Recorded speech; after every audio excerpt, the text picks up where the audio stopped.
Bless God, bless, amen. Bless God, bless tayo lahat. Isa pa po yung ating narinig natin, homily ni Father na nakakatuwa naman talaga, amen. So yung po nga sinabi niya, ang ating mga pag-aaralan po today, ay bibigyan ko rin po ng title sa ating binasa na Baptize for a Mission. Dahil lahat naman po tayo na baptize, di ba?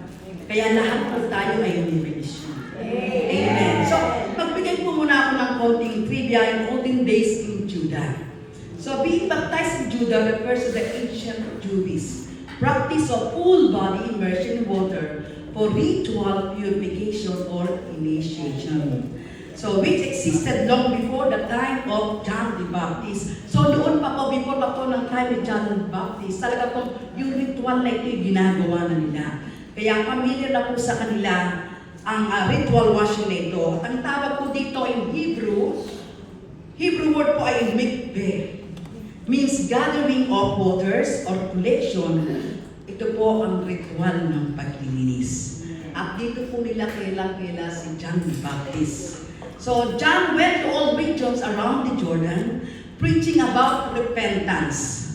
And he gave a people repentance in Jordan River. So, malawak po talaga yung pong ministry ni John the Baptist. Kaya naman po, ang mga tao pupunta doon po sa Jordan River para mapabaptize sa kanya to cleanse. Amen. At doon po ay, ang message po ni John ay para maghanda.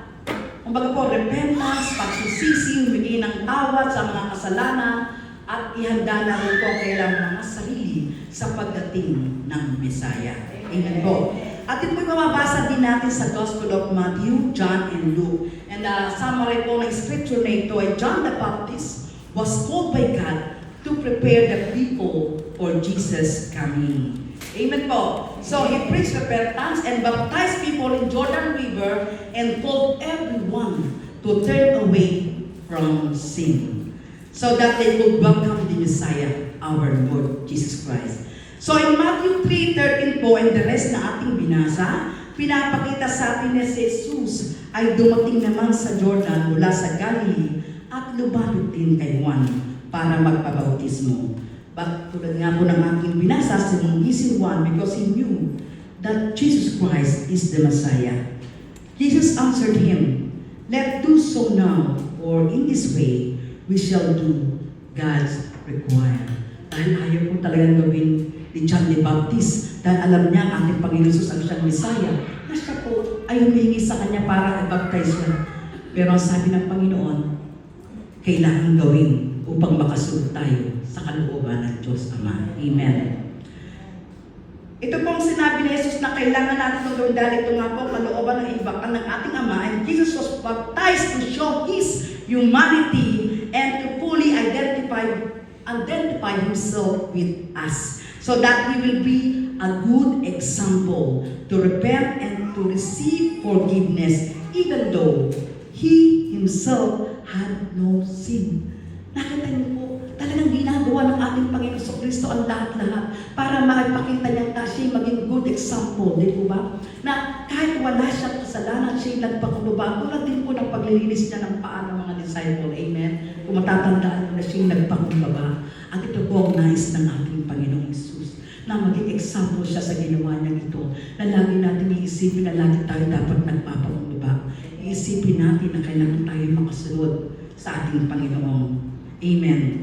So John agreed. As soon as Jesus was baptized, he came out of the water. Then heaven was opened to him, and he saw the Spirit of God. So pinapakita po na kapag tayo po'y nakasunod sa ating Panginoon, bubuksan ng ating Yahweh El Shaddai ang pintuan ng langit at tayo'y pagpapalain. Amen. So nais mo maranasan to. Amen.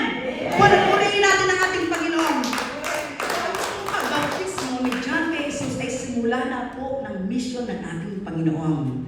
So, ganun din po sa atin na baptize tayo in the name of the Father, and of the Son, of the Holy Spirit. So, kailangan po tayo magpagamit din. Amen. Na tayo po, kaya po tayo binibigyan dahil meron po tayong mission. Amen. So, first po sa ating mga parents, bilang mga magulang, so dapat po mamuna tayo na ituro sa ating mga anak ang purpose ng binyag ay para ipahayag ang halaga ng pag-encounter natin sa ating Panginoong Kristo. At alam niyo po, malalim po ang kahulugan nito. Bilang isang Kristiyano, di po ba sinasabi ng mga priest, dapat po tayong mga baptized ay nabintisyonan na simula bata pa bilang isang misyonero ng Diyos. Kasi narinig natin na bakit daw Katoliko ay bata pa ay binibintisyonan na. Bakit po? Dahil dito po sila lumalaki na nahulog na salita ng Diyos. At doon po mga bata nila ginagamit na po para magkaroon tayo ng mission. So, kaya tayo po bilang magulang tayo po siyang mahuna na ituro natin sa mga anak sa ating mga kapo-apuhan. So meron po ang example sa inyo na kapag po tayo pa lang ay bata pa ay talagang hinubugan natin ang mga batang ito para maglilingkod ng ating Panginoon. Sinasama natin sa gawain, sa pag-attend ng church. So lumalaki po silang mga mababait, di ba? Lumalaki sila kahit sa sila wherever they go, whatever they do, na talagang andun pa rin lagi ang presensya ng ating Panginoong Diyos. Dahil nabigyan na po sila ng Holy Spirit. Di po ba? So, example ko po na yung pong aking apo.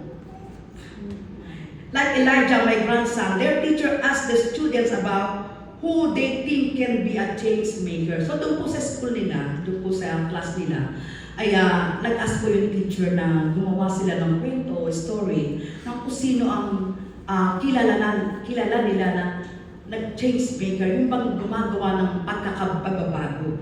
So, alam niyo po, dahil yung mga batang ito, siyempre po, sino bang sasabihin nilang may pagbabago na mga galing? Siyempre, yung mga heroes, di ba, yung mga idols. Pero nakakatuwa po sa akin ako, ang nilagay po niyang story is about King David and Goliath. At bakit po? Dahil nga po balababad siya sa salita ng Diyos, ay nakita ko ng aking pong apo na, and the lessons there that even someone small can overcome great challenges if they follow God. Amen po. So size doesn't matter when God is with you. Likewise po in our lives, amen. Tulad po ng isang awitin, di po ba na kahit anumang mga laki ng problema na yan, kaya-kaya po yung isolve ng ating Panginoon. Di po ba? So kahit tulad po ni ito po si King David, napakaliit niya, pero natalo niya yung isang higante na yun. Because he followed God. He listens to God. He obeyed Him. Amen. So sabi nga po, anumang mga problemang meron tayo, kaya-kaya natin yan lutasin. Tulad nga po ng awitin, there is no problem to be, God cannot solve it. There is no mountains to do, God cannot move it. Di mo ba walang imposible sa ating Panginoon? Amen! Purihin natin ang there is no mountains to do na hindi kayang gibahin o anumang mga bundok yan na hindi kayang pagalawin ng ating Panginoon. Kaya sinasabi ito, walang imposible sa ating Panginoon na kaya niyang gawin ang lahat ng bagay, lahat ng naisin natin sa ating buhay. Amen! Praise God! So napakabuti po talaga ng ating Diyos, kaya kung magtiwala lang tayo sa Kanya. At ganun din po, itinuturo ng ating Panginoon dito. Natulad din po ni John the Baptist, nagpakumbaba siya sa harapan ng Diyos at siya'y sumunod na akala niya hindi dapat ganun ang mangyari. So yun po sinasabi na kahit po minsan napakahirap gawin, pero basta po dahil susunod sa ating Panginoon gawin mo. Amen. At hindi ka magsisisi. So ano pong application ito sa ating buhay? Ito po ang buhay ng isang Kristiyano na para ba po may trabaho tayo, di ba? Na meron tayong sakripisyo, na dapat meron tayong bagong simula at pagbabago. At kaya nga po may binyag o baptisms to cleanse us and to start our mission na dapat ipabuhay o isabuhay natin ito. And always remember that we cannot live in our new life without the Holy Spirit in our lives. Amen. Without the presence of God, we can do nothing. So brothers and sisters, lagi po natin iisipin na we cannot serve the Lord without encounter the presence of God. Like us po, for every time nga po, natulad natin lagi sinasabi sa pag-attend natin ang gawain sa pagsunod sa ating mission na dapat po bago tayo lumabas ng ating bahay, pabalot na po tayo ng banal na Espiritu. At iisipin natin na laging ang Diyos lamang na siyang maitataas. Dahil wala po tayong magagawa. Wala ang ating Panginoon Diyos. Kaya kung meron po tayong mga gift na binigay sa atin ng Diyos, ito po yung galing sa ating Panginoon. Hindi sa ating mga kaalaman. Amen po. Praise God. So, dapat po talaga tayo ay sumunod sa ating Panginoon, magpalinis sa ating Panginoon, at ubarin natin ang lahat ng ating mga nagawang pagkakamali. Alam po naman natin na hindi natin may iwasan magkamali. Amen. Pag maganda po, dahil anak tayo ng Diyos at tayo yung mga baptized na, madali tayong nako-convict. Di ba ba? At tulad ko rin po na minsan po yung nagkakamali pa rin ako kahit na alam kong masama o mali ang aking nalagaw. Minsan po talaga bilang tao, dumating po rin yung minsan. Amen po. Na minsan po nakakasalita ko rin ako ng masakit sa aking kapwa. Pero, ang maganda po sa atin, pag ulit tayo, meron tayong conviction. Di ba? Naranasan ko yan. Kinukonvict tayo ng ating banal na espiritu sa atin. Mali yan na sabi mo, mali yan na gawa mo. So, ang gagawin ko, Diyos ko, patawarin mo ko. Tatawagan ko po o magsusuri po ako sa taong aking nasabihan ng hindi maganda. Kaya po, yun nga po sinasabi natin, before we speak, let us think first. Dahil ang ating dila po ay makamanda. Alam po natin yan.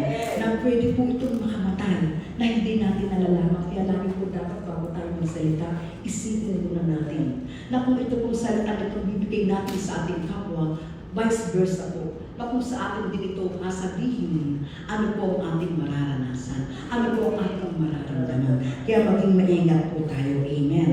Kaya po, sabi nga, let us all apply to be bold in calling for change. Kaya dapat po ipalitan natin ito, even small acts of faith of words of encouragement to prepare the way of God in someone's life. Makita po sa atin na tayo po na pagbabago. Parang po ang tao nais natin mabago din, ay tunay po naman tayo rin ang nagsimula. Amen. Hallelujah. Kaya makita po sa pagpapakumbaba, makita sa ating compassion, malasakit at pagtumahan natin sa ating kapwa. Dahil ito po ang ating mission, ang ibinigay sa atin ng Panginoong Yahweh El Shaddai. So brothers and sisters, I will give you 2 points of practical mission from God's Word to proclaim our Lord Jesus Christ as our Lord and Savior. So number 1 po, share the gospel. Tulad po ng sinabi sa Matthew 28:19, go and make disciples. Tell others about Jesus through your words and your lifestyle. Share the good news. Even we are not, kundi man po kayo mga preachers, you can still share the goodness of God. We must be a bearer of God. Encourage others in faith. Huwag tayong matatakot na ipahayag ang banal na salita ng Diyos. Huwag tayong matatakot na ipahayag ang tama. Amen po. At sumunod sa ating Diyos. Kung may isang kapatiran, kaibigan o kapamilya na alam mong mali ang kanyang ginagawa at iniisip mo na ayaw siyang sabihin ng tama, baka siya'y magalit sa iyo. Kapatid, kung natatakot kang sabihan siya, hindi ka nakakasunod sa ating Panginoon. Ano ba? Dahil ibig sabihin po, naging burden siya. Ibinigay sa iyo ng banal na Espiritu Santo na bakit mo naiisip na mali ang kanyang ginagawa dahil may alam ka sa banal na salita ng Diyos. Kaya kung siya'y nagkamali dahil mahal mo siya, sabihan mo siya na may pagmamahal din. Hindi po yung sasabihan mo siya na parang yung po bang hindi magandang salita, yung po ba ay hindi ka lulugod sa aming Panginoon. Kaya depende po yan kapag kung may nagkamali o nagkasala ng ating kapatid, kausapin natin siya ng malumanay na may pagmamahal. Amen. At alam po ng ating Diyos ang ating puso at yung pagkakalob sa atin ng ating Panginoon. At kung hindi pa naman siya nakinig din, ibigay mo na po sa ating Panginoon. Amen. Ang mahalaga, nakasunod tayo sa kalooban ng Diyos. Purihin natin ang ating Panginoon. Hallelujah. Napakabuti mo, Panginoon. Number 2 po, love in action. Love one another as I have loved you. Yan po ang sinabi ng John 13:34.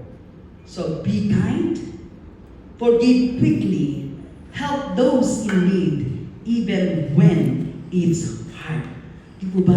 Sa pagtulong, minsan napakahirap, di po ba? Na parang may humingi sa atin ng tulong, hindi man po pinansyal, yung po mga advice, napakahirap pong gawin kung wala tayo sa ating Panginoon. Pero kung kasama natin ang Diyos, na andyan siya na laging tumutulong sa atin. Amen. Live a Christ-centered life, honesty, kindness, maging mabait at mabuti tayo sa bawat oras ng ating buhay. Dahil ang ating Panginoon ay nandyan lang. Nanonood lang siya sa atin. Hindi siya kumikibo kung hindi mo siya kakausapin. Di ba? Sabi nga, binibigyan tayo lagi ng choices ng ating Panginoon. Kaya dapat po, lagi yung pagsunod sa Kanya at pag-asa sa Kanya, pagtawag sa Kanya upang bigyan tayo ng ating lahat ng mga pangailangan. Bigyan tayo ng wisdom, bigyan tayo ng knowledge. Amen po. So makita po si Jesus sa ating mga gawaing service. Always remember, brothers and sisters, na we are all ambassadors of God. Kaya mamuhay tayo tulad ni Kristo na may kababaran ng loob. Like John the Baptist said, di ba sabi nga po ni John the Baptist, Jesus must increase and I will decrease. Dahil kung nagpapakumbaba tayo, nandito na tayo sa ibaba. Diba? Kung tayo nagpapakumbaba, nasa baba na tayo. So paano pa tayo babagsak? Wala tayo babagsakan. Diba? Pero ang nagmamataas, pag ibilagsak ng Diyos, napakasakit nun dahil di ba? Napakalalim, napakataas, babagsak ka. At sa mga taong nagmamakataas, na tumataas at pinataas sa kanilang mga sarili, ang Diyos po ay nagawa ng paraan para po basahin ito. Bakit po? Dahil mahal ka ng ating Panginoon. Amen. Kaya po, ngayon pa lang, ay magpakumbaba na tayo. Dahil kung matigas-tigas po ang ating ulo, ay baka po dahil sa pagmamahal sa atin ng Diyos, talagang gusto niya tayo magpakumbaba. Pero sabi nga po, nasa atin po ang choices. So, sino susundin natin? Ang bulong ng banal na Espiritu o ang bulong ng kaaway? Amen! Palakpakan po natin.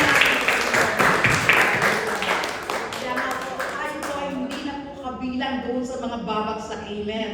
Dahil tayo nga po ay mga binyaga na at tayo po ay buong pusong nagpapakumbaba sa ating Panginoon. Sumusunod sa Kanyang kalooban. Hallelujah! At mahalin ang ating Panginoon Diyos, ganoon din po sa ating kapwa. Dahil sinasabi nga po ng banal na salita sa Ten Commandments na dalawa na nga lang po binigay sa atin, di po ba, ng ating Panginoon? Ang dumating sa ating Panginoon sa Kristo. Mahalin natin ang ating Panginoon Diyos Ama at ganoon din ang ating kapwa na higit pa sa ating sarili. Amen. Purihin natin ang Diyos. Hallelujah! May silang pag-ibig sa inyo dahil tayo kong lahat ay tumayo, mga kapatid, dahil po ang ating pong topic ay topic na rin po ni Father at dapat agad at marami tayo natutunan sa araw na ito. Amen. Hallelujah. Tuloy napakabuti mo, Diyos. Kaya mga kapatid, sa ating mga sarili, tanungin natin ang ating mga sarili. Umarap tayo sa Lord kung tayo babay tunay nakakasunod sa kalooban ng Diyos. Na ang tinataas pa rin ba natin yung ating mga sarili? Kaya hingin natin sa ating Diyos, sa banal na Espiritu, ang kanyang banal na presensya. Oh, hallelujah. Mga kapatid, let us all bow our head, close our eyes. O surrender natin ang ating mga sarili sa ating Panginoong Yesu Kristo. Oh, come, Holy Spirit, because we can do nothing without you. We want to love you more. Hallelujah. Holy Spirit, all on me now. I need your anointing, come with your We can do wine. nothing without you, Holy Spirit. I love you, Holy Spirit, you captivate my soul, and every day I know to love you more. Magkaisa po tayo. Come, Holy Spirit, all on me now.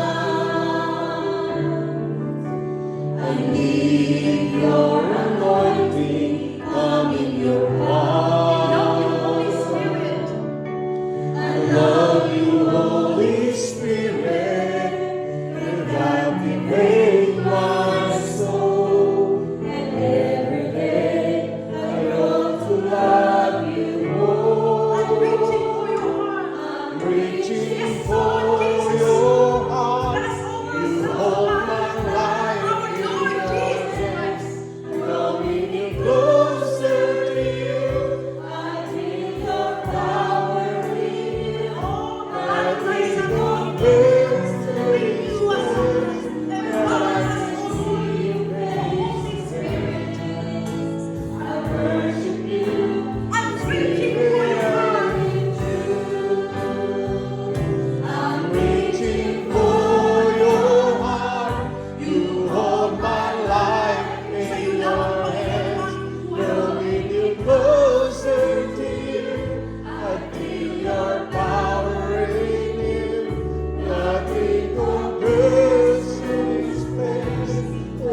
reaching for your heart, oh Lord God.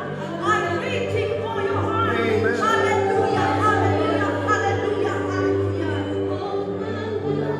In your hands, drawing me closer till I feel your power renew. Nothing compares to this grace. Well, I can see your grace to grace. I worship you. Once again, I'm reaching for your heart, oh God. Reaching for your heart, you hold my life in your hands. Hallelujah. Draw me closer to you. I feel your power in you. Nothing compares to this grace. When I can see your face to face, I worship you in spirit and in truth. I'm reaching for your heart. You hold my life in your hands. Drawing me closer to you. I feel your power in you. Nothing compares to this place that I can see your face. I worship you in spirit and in truth. Reaching for your heart, you hold my life in your hands. Holding you closer to you.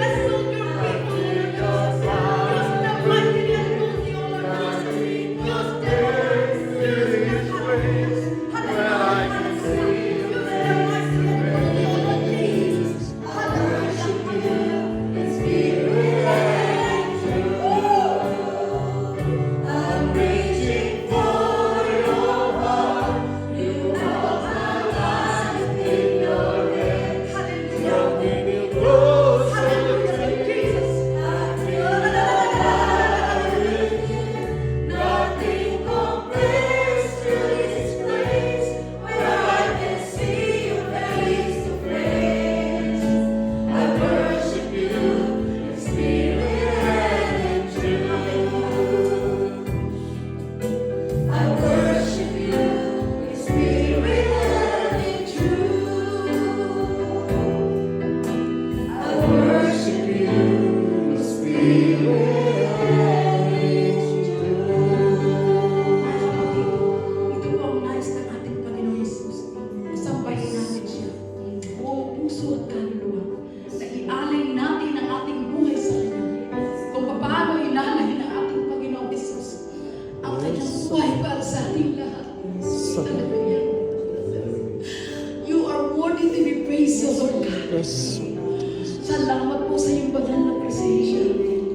At gamitin mo kami, Panginoon, na ayon sa iyong kalooban. Gamitin mo kami lagi, Panginoon, na hindi lamang kami ang siyang maliligtas, kundi ang aming mga mahal sa buhay. Ang lahat ng aming nakakadaupang palad mo, Diyos. Father God, we can do nothing without you, O Holy Spirit. Kaya lead us, O God. Be with us in every hour and every second of our lives. Use us, O Lord Jesus, for your glory, O God. Hallelujah. Hallelujah. Hallelujah. Purihin natin ang ating Panginoon. Ito ay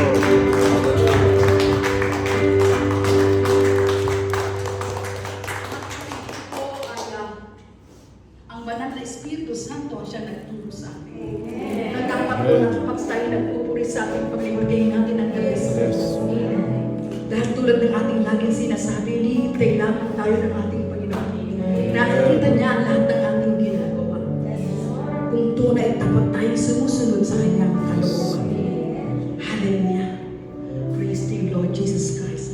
Ang lahat po ng ating natutunan ay tulad din po ipapahayag. Let's all share the word of God to everyone. Amen.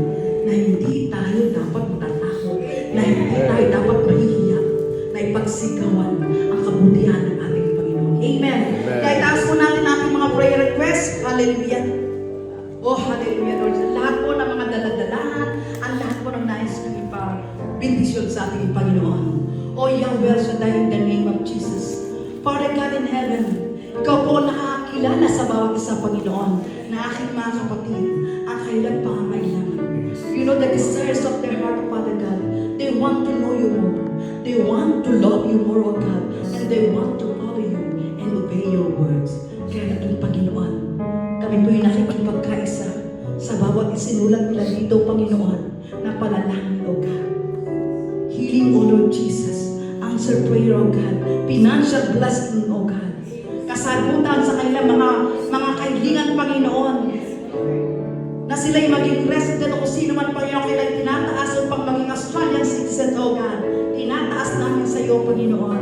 Lahat po kami nakikipagkaisa, Panginoon Jesus. Dahil sabi mo nga, O Diyos, may 2 o 3 nagkakaisa na